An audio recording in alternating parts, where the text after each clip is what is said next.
So technology and I are not BFFs by any means.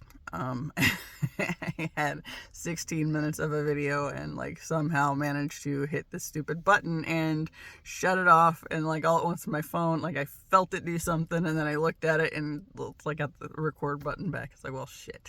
There's that again. So I was talking about this thing that I saw in a book earlier. Got this book from the library called Find Your Cosmic Calling by Natalie Walstein. And she said safety is important to Cancer. They're not likely to take a risk unless they know for sure it'll work out in their favor. It's like, well, that's my whole life right there. And I spend a lot of time doing that little crabby thing, hiding and going into my shell and hiding, just because things feel unsafe or whatever, and yeah. So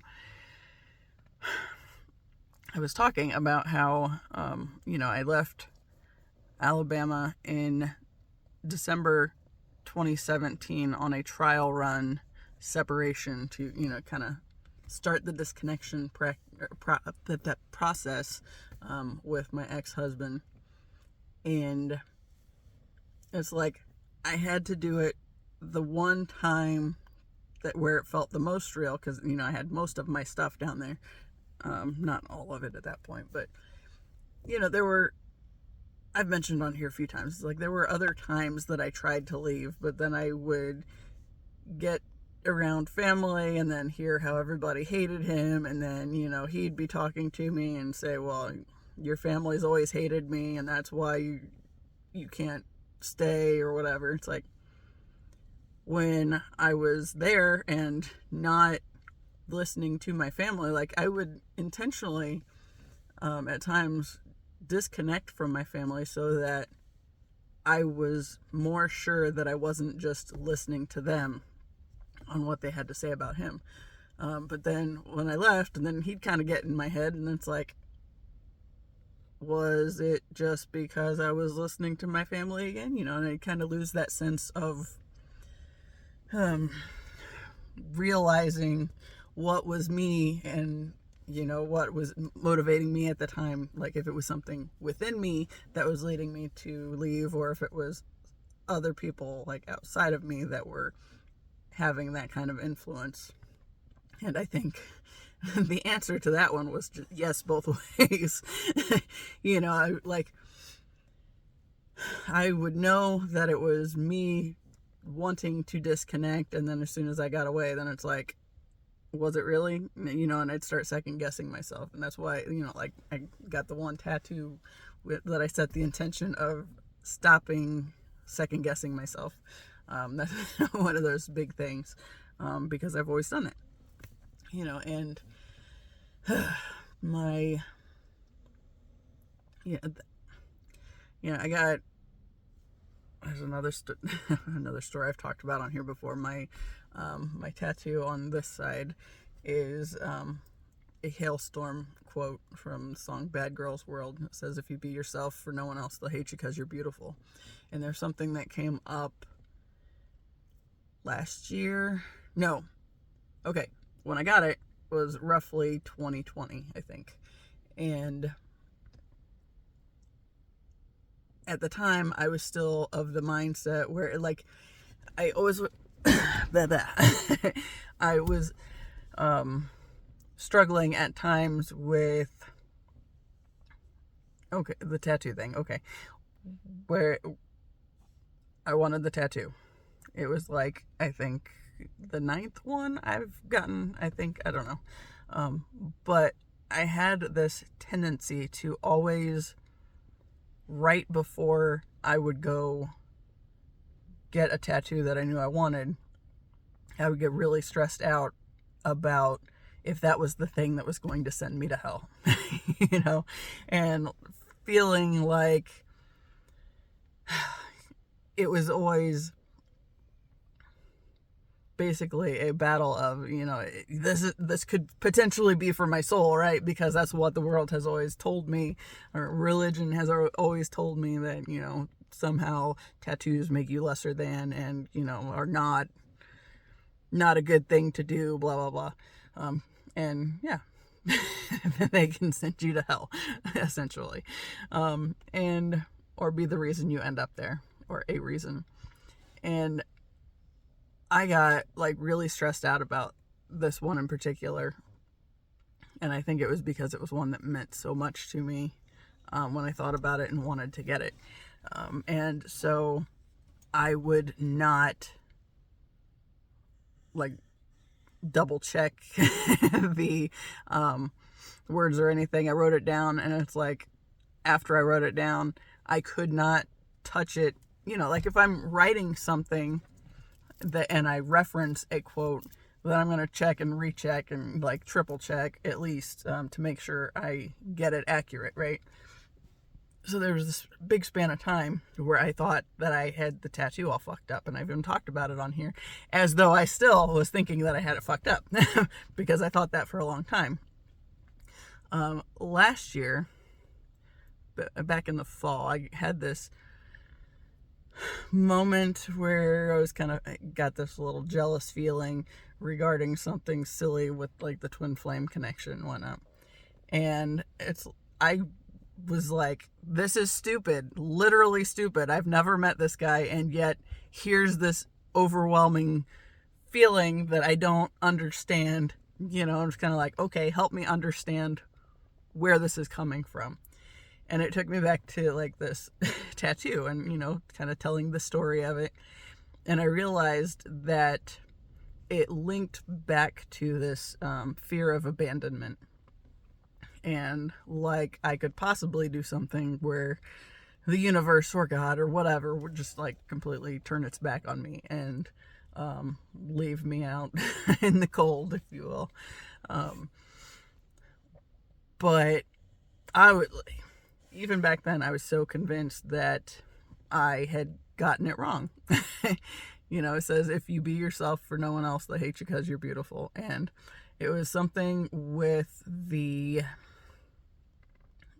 like grammar kind of stuff. And it's like, okay, first off, it's like one of the big things that I struggled with back then was like, I write a lot. I should be able to catch silly mistakes, right? But I was so convinced that this thing was, or that I'd caught it or written it wrong. But it was funny because after I got the tattoo and looked it up, I saw like this thing pop up where it was always shown differently than what I had gotten done. And so I was very much thinking that I fucked it up because I wouldn't check myself, because I was convinced that was the thing that was going to send me to hell. So, you know, I linked it with that fear of abandonment and feeling like there was actually something that might make me just so unacceptable by the universe that, you know, the religion would be right, basically. That's why I have a very harsh view of religion anymore. Well, I mean, that's just one of many reasons. But yeah, so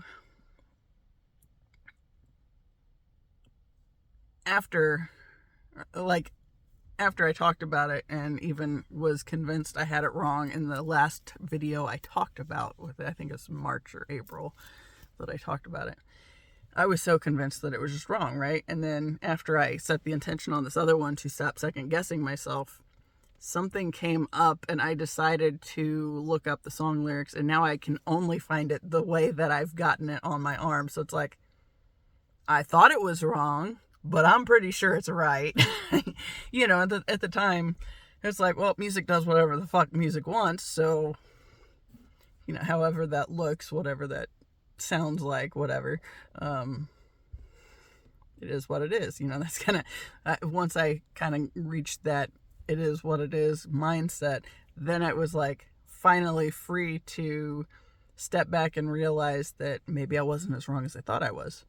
But since I thought I was, like, that was like something that was always kind of in the back of my head. It's like, this is one of those things that shows you suck and you shouldn't trust your intuition. It's like, It's like, no, that's one of those things that shows what happens if I don't even try to consider my intuition.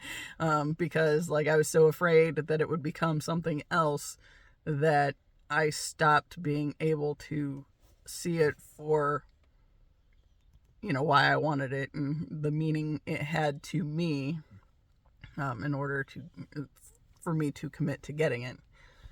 Yeah, but that was the whole thing. I will say, it gets really frustrating when I go, I start a video and I'm finally getting a little bit on a roll and then I shut it off accidentally because I'm really bad with technologies. Now it's like, now I don't know what I actually talked about in this video versus what I had started talking about in the last one that I just lost.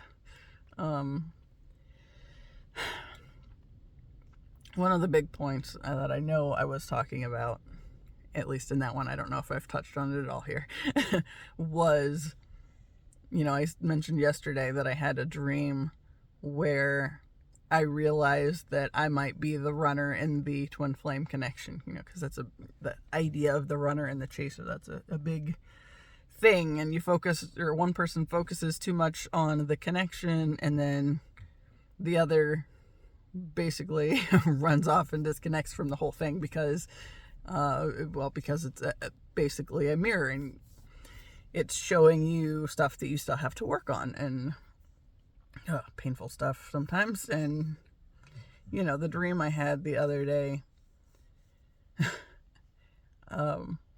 like I was at this little like club kind of a place, and it was very dimly lit. Like there was a stage that had the light, and like that was pretty much the light in this place. And I was talking to like the waitress or whoever, and she said she officiated a wedding over the weekend, and then she said that it was for my twin flame. And like I immediately like clammed up. Like I started in the dream looking at my phone like I was gonna look it up and see what came up. And she was talking about the bride being authentic and raw and whatnot.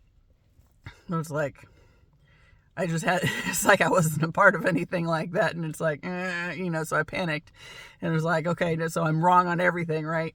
And like before anything came up on my phone, it's like I felt myself jump back into my body to force myself to wake up. And first off, I've never had a dream where I felt that vividly. So that was kind of interesting. But in that process, I hear him say, "It's you, my love."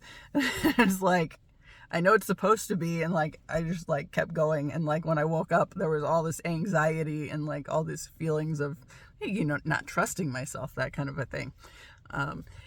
But it made me look at the idea that maybe I'm much more the runner type than the chaser type, because that's like, I don't even know how to explain it, but it's like anytime I have felt challenged to really turn inward and connect with myself at a deeper level, that's when I like kind of push back and kind of run away. And it's like, how far into my shell can I go? And I think that is very deeply. I can very much disappear into my shell. That's been a big struggle my entire life, and why it's taken me to my 40s to start figuring things out for myself and how I got into this situation and all that stuff. But like when I was watching a video earlier when they were talking, or the teacher on it was talking about the importance of detachment, and don't look at any pictures, don't look at anything, blah blah blah. Set the whole connection aside. And it's like, when I first thought about it, it's like, for my journey this year, I have found that when I look at this one picture and look into his eyes on it, it's like I disappear into this other place, and like I'm able to navigate through, through dreams that I've had. I have the one that I've talked about several times that I'm able to go back into and understand different levels of it and, make different connections from it. It's like because I'm kind of lost in this picture, if you will. So it's like kind of, I don't know, it's frustrating, I guess, on the one hand, because I'm realizing that some of the stuff that I hear that I think applies to me maybe doesn't apply to me as much as I might have originally thought, just from the standpoint of I have that tendency to disappear inside myself, and yet also, I guess, running into the darkness to try to stay in the dark. Like when things start making sense and get scary, then it's like, I don't want to deal with that, so I just kind of check out and forget about it. And that's always something that I've always kind of done. Yeah. I don't know. I find listening to his music, that's something that I feel like they would have said, don't do that. But it's like, those moments that I've been listening to something he's been attached to in any kind of way, it's like when I'm skating, I start making connections that I wouldn't have made if it wasn't for, being in that energetic space. And I think that goes back to that element of, like I never felt safe within me, whether, within my body. It's like I just never felt like it was safe for me to be out of my shell and to really interact with the world from a genuine place. And yeah, that's the biggest thing that I think this twin flame path has opened me up to, is realizing that, essentially this energy is an aspect of me, at the depths of who I am, learning to connect with it. It's connecting at these deep levels that I would have been afraid to go before. And, the stuff that I've had to work through this year was very much right on par with having to face the hard stuff. Like, I commented on the video that I was watching earlier that, I feel like my experience is a little bit different from most people. I mean, first off, I've not actually met him. It was kind of just a meet your egg. I was a fly on the wall on social media, and then one day I said something to him and he responded, and I was like, oh shit, I've been seen, and like that, there was a sense initially that made me like want to go into hiding, but then at the same time, feeling like I've been spotted, it's like, what do I do with that now? And so that was a whole thing. But then like I started having like these little daydream moments where, okay, like one, I had this little vision of him sending me flowers, right? And then it was like the dream got stuck and the flowers kept coming. And it was like I found myself getting really overwhelmed until it got to the point of, I kind of panicked and had this little outburst of I don't deserve this or whatever. And then realizing that, it's like I've never felt worthy or deserving of gifts of any sort. And, navigating why that was and where that came from. Stuff like that. And it's like stuff that has been, Yeah, I spent that morning crying. So I've spent a lot of time crying through this process. And it's like, I guess it shows me that it can be helpful to listen to others, but at the same time, really learning to navigate through the stuff that's the messages that are meant for me versus the messages that are not meant for me. And, like that one was a big one where it was just kind of like, well, if if I am in fact in this runner position, and I think that is the big thing because my whole life I've spent running from myself, and that was the big thing. Like, okay, recently, before that, I have spent a lot of time in the past year realizing like how his name has been around me my entire life, or how his birthday has even appeared along the way. And I didn't know what it was for a long time. And like, I guess if I would have stopped and gone in and looked at the things that were occurring, and standing out to me, I would have realized that there was something more to it. Like the name, I've talked about, my first serious boyfriend's little brother had this name, and, people other than that along the way, I'll just refer back to that one. But, it's literally been around me my entire life.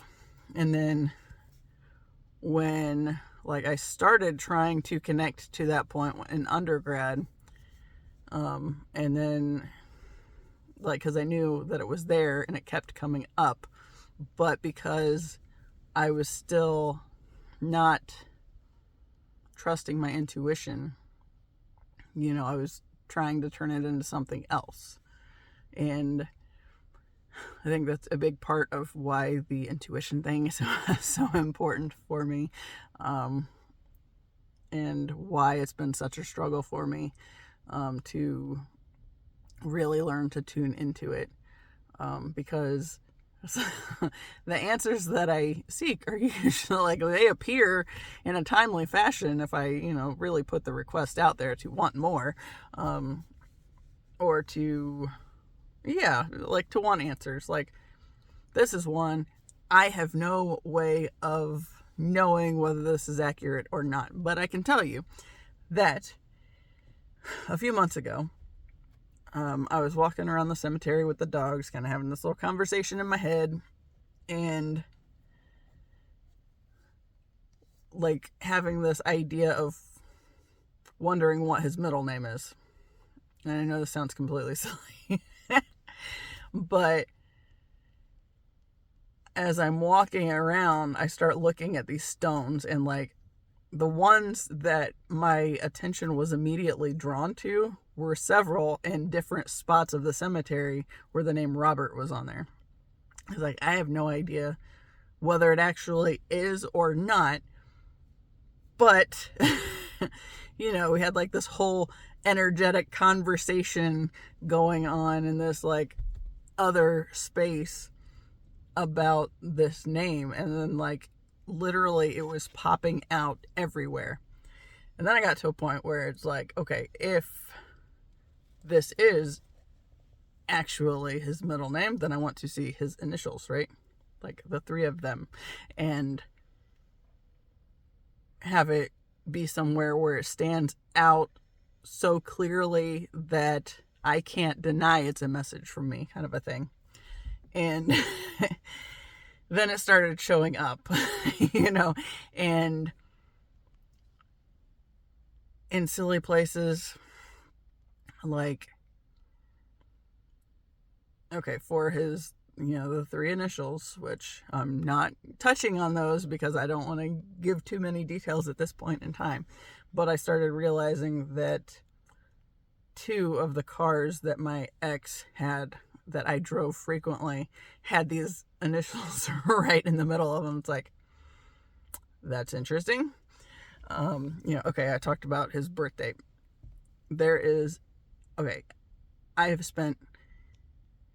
I cannot tell you how many hours in the past 20 years at this cemetery. Probably more than 20, really, because, we've always walked dogs over here, and especially since I've been driving, it's not too far from the house, but, I'd bring the dogs over here and walk around, whatever. There's always been this stone up at the front corner of the cemetery, and for the longest time, it stood out to me. And I thought, actually, what stood out to me at the time was the fact that this guy was, he was born in January, the same year my brother was born. My brother was born in December, so almost a year older. But, this guy died in 2001. And so the stone has been there since 2001. Of course, I graduated in 2002, so wherever I started seeing it, but it always got my attention, and I thought largely because he was born the same year that my brother was. Also, the stone I was thinking it was like teardrop shaped, but I think it's supposed to be candle flame shaped. So when I was looking at it the other day, I have been walking around this thing for years because, we are in 2024. That stone has been there since 2001. So yeah, years I have noticed it, and it's always gotten my attention. And I thought because of the birth year and because of the shape of it, and it just got my attention. But once I realized this whole twin flame thing, then I realized that the date the guy died was Twin Flame's birthday. It's like, interesting. But it gets more weird because as I've been noticing more of the dates on it, the stone literally behind that, it belongs to the grandparents of a kid that I went to school with. And, we graduated high school together. Our moms were best friends back in their school days, so we were never that close. More like friendly-ish acquaintances, but didn't really say a whole lot to each other. But we were always aware of each other, and I think mainly because our moms would, remember each other so fondly, kind of a thing. And if we were at some kind of school event and our moms saw each other, they'd stop and talk and, just catch up, whatever. There are 3 bluebirds that just showed up over here. So, of course, the bluebirds being, connected with throat chakra stuff. And, yeah, obviously that's been kind of important to me along the way. Anyway, this kid's grandfather, which I only realized recently. Well, I'm sure I've noticed it before, but I really noticed it recently. He was born, his birthday was my birthday. So July 9th, on the stone, right immediately behind this other one that had gotten my attention for years. And then the stone directly behind that has somebody who was born on Twin Flame's birthday. It's like, interesting. And the one beyond that, to go along with it, the guy, his birthday was the date that Tyler died, so 7/19. So it's like 4 stones right in a row with very important dates on them, and 2 with the same date, but in a different spot. One was a death date, and one was a birth date. It's like, that's kind of interesting. But they've all been there for like a long time. And I've looked at them, I cannot tell you how many times, but the one stood out more than the others. And, now as I've been kind of navigating this whole journey, it's like, interesting that it's literally been there looking at me my entire life. And I just didn't know what it was, so I didn't pay any attention to it. Or at least not the parts that I thought I was supposed to notice, or the thoughts I did, or the spots that I did notice about it. I don't know, but it's just kind of interesting. It's like, I think I'm quite confident that if I would have been kind of like, hey, universe, what's this mean? Why do I keep seeing this? Or what am I supposed to see here? Then I'm pretty sure I would have noticed those things sooner. And there are so many stones that just the way the numbers are written on them, like I can find his birthday in a bunch of them, and it has usually happened where I look up and there it is. It's like, oh, there it is again. Okay. And there's one section, kind of in front of where I am now, in like a 1/10 of a mile span, there are at least 7 stones with some version of this name on them. It's like, interesting, it's just like weird stuff that's standing out, but I guess realizing that, I'm kind of at a different position in this situation than I thought I was. Granted, the scenario that I find myself in and have been in along this way, it's like, it's different than most of the stories that I've heard about from people like in the Twin Flame community, because we haven't actually met in person. It was encountering each other on social media, and then, other ways that we've somehow had something in common from like where it's noticeable from these other spaces. Like even Alabama has some more significance beyond I went there to live for a few years. And weird stuff that's mostly come up since I found out who he was to me. And then going back to that, just trusting the intuition and seeing what I'm learning because of it. And it's still, it's kind of, it's intimidating to follow your intuition if you've basically had, a million different things that have told you it's dangerous or bad or scary to do and you shouldn't trust yourself. And that's basically like the world we live in, is don't trust yourself. Trust these people outside of yourself. But this is where it's like so important. And I think this is like, part of me talking about all these different ways that his name or birth date or, just different aspects of stuff with him, like in ways that were connected in some kind of way, have shown up as for like this whole YouTube thing. Part of the importance of me being here doing this thing is to put my story out here at a time when I don't know him, and we have no real world connection so far, but yet I have these different examples, like the stones at the front of the cemetery, the stones on that one strip with all the people with his name or nicknames, and it's like, or like the specific part of my high school boyfriend's little brother having this name, some of that kind of stuff. It's like,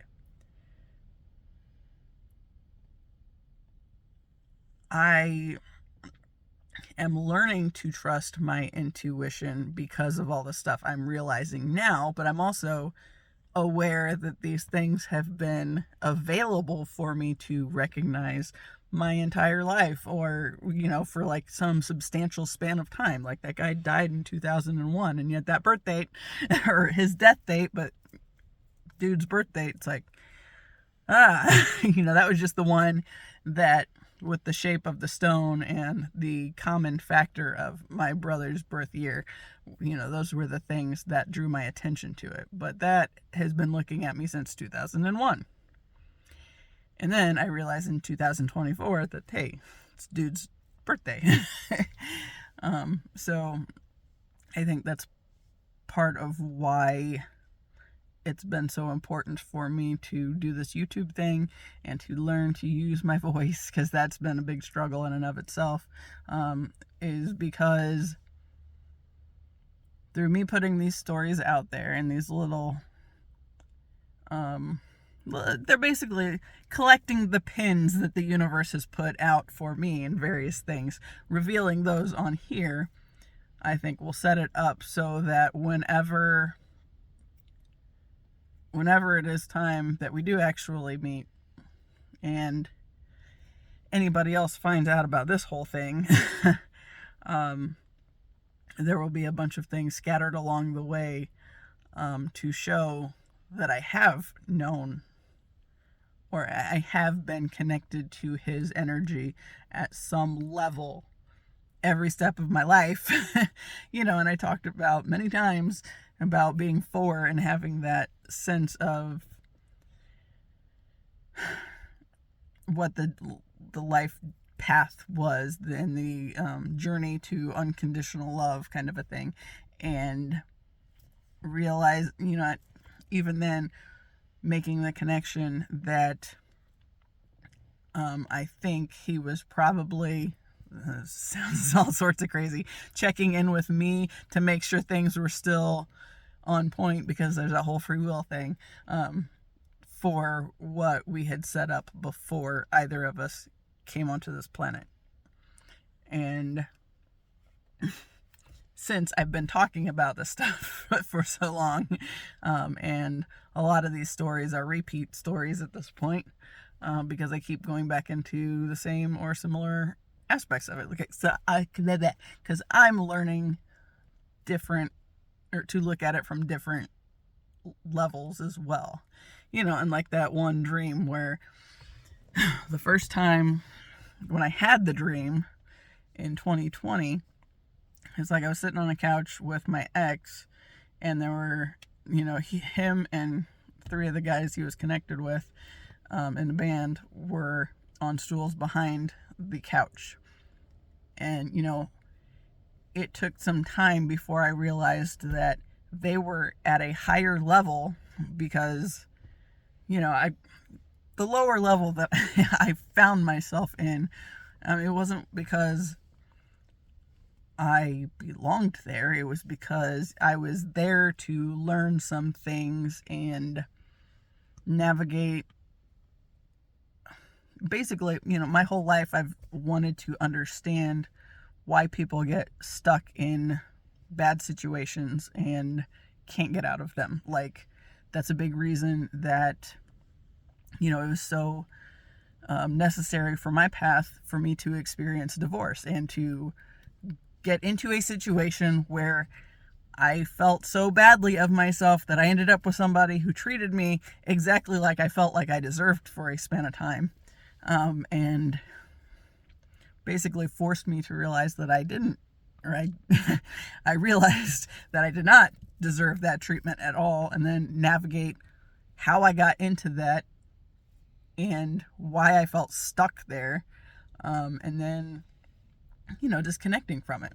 But also, that whole, I cannot tell you how many times since I have been up here after my divorce, mind you, I got divorced in 2019, and at least 2 occasions since I've been up here after I left my ex. Like, the first was on Easter that year. My cousin brought her now husband to Easter dinner at my aunt's house to introduce him to everybody. And while we're there, my grandpa starts in on one of his, bits where he spouts off about, well, my family doesn't get divorced, and how I felt like I was not part of this family for so long because of that bullshit, knowing that I was going to have to go through this thing, and even actively being in the process of going through the thing, and still hearing these kind of comments, because there was at least twice in those first few months I came back where he said that. And that year, or that time, I kind of unloaded. It was like, because I'm not a part of this fucking family, right? And I went outside to the car just to get some distance from the whole thing, but it ended up with everybody like starting to leave because my parents thought I was just all upset to the point that we needed to go. And it's like, I wasn't trying to end it, but it ended because I snapped at my grandfather. So yeah, but I can't tell you how many times aside from that I've walked in the room and my dad's watching some church bullshit on TV where they're talking about how divorce is just so terrible and you shouldn't get divorced, and especially people in the church, blah blah blah, it's so bad. And yeah. And I think the biggest thing is I know my life is meant for more, and for like this great amazing love story that I don't know what's happening, but I can just see these little details that are starting to fall into place.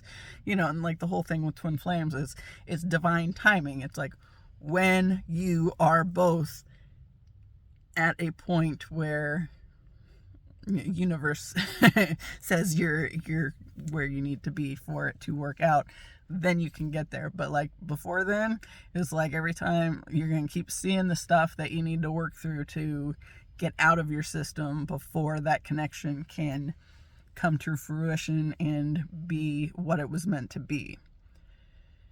And I know that I've always been meant for this big love story because, it's something that's literally followed me around my entire life and been something that I've wanted.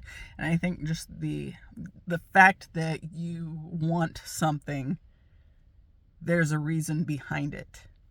And sometimes you got to follow that and figure out what it's teaching you and where it's teaching you to go. Just learn to navigate within those spaces. But, I've talked about how I think I started the YouTube thing because I realized that he had to be in the spotlight enough where I could find him, but then how was he going to find me unless I started doing something and using my voice somehow, right? So I started YouTube, and it's been hard. Some days more than others. Getting into the start point, that's always the thing right now. Excuse me. But the point of this whole path was, because me and my not quite there stance yet, I've had to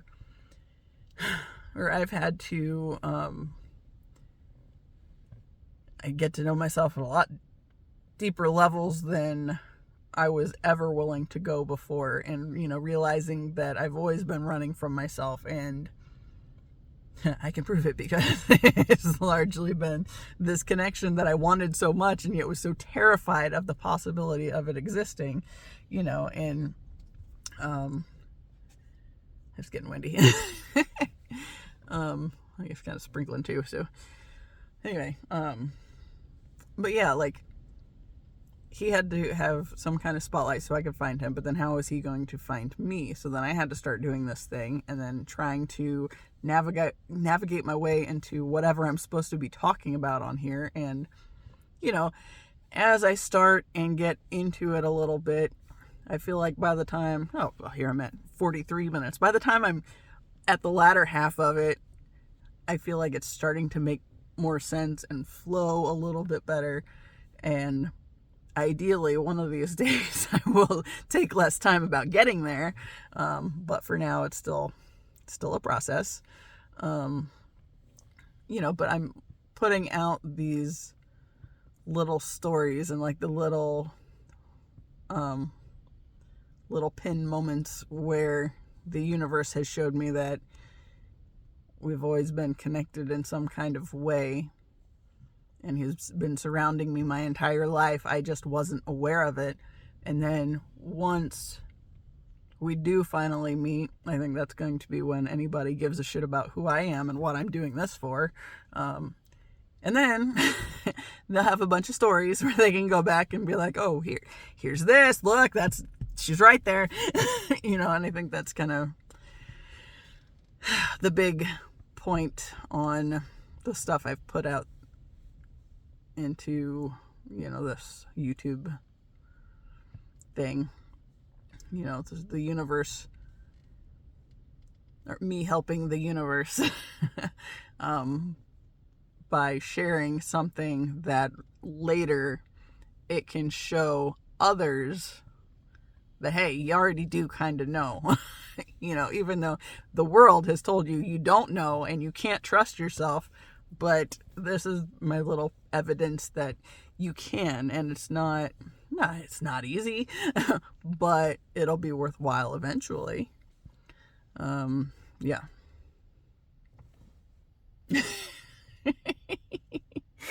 That dog. As the wind started picking up, she's more attentive to what's going on. She was laying back there for a while. But yeah, I think that's the biggest point of my channel and what I'm doing here. And, like the first stuff, it was all about healing, and I wasn't, especially the videos I did in the fall, I did not talk about him at all. And the twin flame stuff started coming up more in the spring, and then it was like, it's a frequent point of mention, and I've talked on here a few times about how I think it's something that I'm supposed to talk more about. There's a squirrel in a tombstone looking at me. But yeah, like feeling like I was supposed to engage with the twin flame part of it more, because it's like my one dream where the girl told me that I needed to start sharing the story I already had to tell before more of my mission would be made clear. And it's definitely taken a lot of that, because there was a lot of healing, and I think that's its whole thing too, because I remember that time in high school where I was at church and thinking, you kind of had that connection with the universe, kind of a moment, and given a glimpse behind the veil, or that there was more going on behind the scenes that I wasn't aware of, and finding myself say, if what I'm going through benefits even one person, then it will have been worth it. So I feel like the healing stuff was especially important, because a lot of people won't do that work, and they're too afraid of the work, and the work is, it makes sense because it's hard and scary stuff comes up, and then you gotta confront things that you've been trying to bury for often all your life, and it's still possible. Won't be easy, but it's still possible. But you gotta choose to want it. That's the key there. Well, it is, what time is it? It is almost time for these kids to eat their dinner. Even though Zibley's taking a very nice nap right now. Taz might be too. And I need to go potty my brother's dogs. So I'm going to be on the other Jones family doggy duty. I'm gonna go potty them, and then at some point, hopefully it's not so ridiculously cold the entire time they're gone. I think it's supposed to be like 50s on Saturday or Sunday, but one day it's supposed to rain a bunch. I would like to walk them. Maybe bring them over here to walk after I walk mine or something. But yeah, got a little Basset with the short legs, and then the Doodle with the really long legs. Thought about running her, but I am feeling like I'm too cold to care about running right now. Thought about skating too. I need to skate, but I'm not skating with a Doodle. I'm pretty sure she'd probably kill me. Not See, okay, dogs. Okay, my dogs. Ziva was okay as far as when I took her out a couple times when I was skating, but she would try to get in front of me. Gidget was good about staying with me and just enjoying the run. Taz tried to attack my wheels, and that was not good. But I'm always kind of weary of introducing me on skates with new dogs. So, like the Basset, she don't need wheels. She got them little short legs. You walk is fine. You entertain the nose. The Doodle, I'm pretty sure she wouldn't try to kill me, but I don't know that for a fact. So I would need somebody there, I think, to, I guess, serve back up, hold the leash in case it doesn't go well. But we'll see. Yeah. I keep getting these messages here lately that, okay, I've talked about being more disciplined about doing this thing, right? And I felt like that, and then, stuff got in the way, which I think, again, is that point of me kind of running from myself and what I know I'm supposed to be doing, and then I watched a tarot reading yesterday. I think it was a Keynote Tarot, and she was talking about when your manifestation will come, and she's talking about it's not something you're doing that's bad or preventing it from arriving. It's something you're not doing that you could be doing better. But of course, one of the examples she gave, I don't know if it was for that particular piece or whatever, but she's like, somebody who has a YouTube channel that they're trying to grow and they're trying to find the thing that makes them go viral or whatever, and it's only through repeatedly coming back to it and doing it as it's a priority, doing it maybe every day or whatever, that will get them to that point. It's like, is that what my story is kind of missing? Probably, because I've mentioned several times that I needed to do this, make this more of a focused thing. Of course, then last night I went to load the video I did yesterday, and my my little subscription thing that I had for more data space on my computer had lapsed, and I needed to pay for it, and I had to wait till I got paid today, so I had to do that today. So it was loading when I left the house. But yeah, that was kind of funny when I thought that, or when I heard that video, or Kino. There's another thing. I pulled a bunch of cards from my Sacred Medicine Oracle deck by Asha Frost. And I had like 4 cards that came out in 2 separate stacks, so I felt like they were very much connected, and it was kind of funny because like the way I set them up, it did feel like they were connected with the one that was right over top of them or beneath them, as well as, all that, like every single one of them down the line felt like it connected to the one above it, but then also they were telling a story within themselves. But the last card that came out was this creation pathway, I believe, and it was talking about no one's story is the same as your story, and it's important that you embrace it and honor your story and share it however you're supposed to be doing on that. Yeah, I am going to share this little thing. So back when I was in undergrad, I think my second year, okay, I was taking a lot of creative writing classes for my creative writing minor. That's why I would do that. But I also was going to like this Bible study group in the dorm and meeting for one-on-ones with the girl that was the Bible study leader. And we had some interesting conversations. She, at one point she got really irritated with me because I would always say something is annoying. Like, it wasn't something pissed me off, something upset me in any kind of way. It was annoying. And she's like, no, she said, a fly buzzing around you is annoying. She said, if something pisses you off, say you're pissed off. If something makes you sad, say you're sad. Own it. And it's like, oh, I think that's a big part of like my detachment from everything, right? But then at the same time, she's talking about, she made a comment, something, I wrote a paper that talked about it and also shared this little poem that I wrote pertaining to it, because I wrote the poem because of something that she had said. And it was also relevant for what I was doing in the class. But she said something about I was the most genuine person she'd met or something.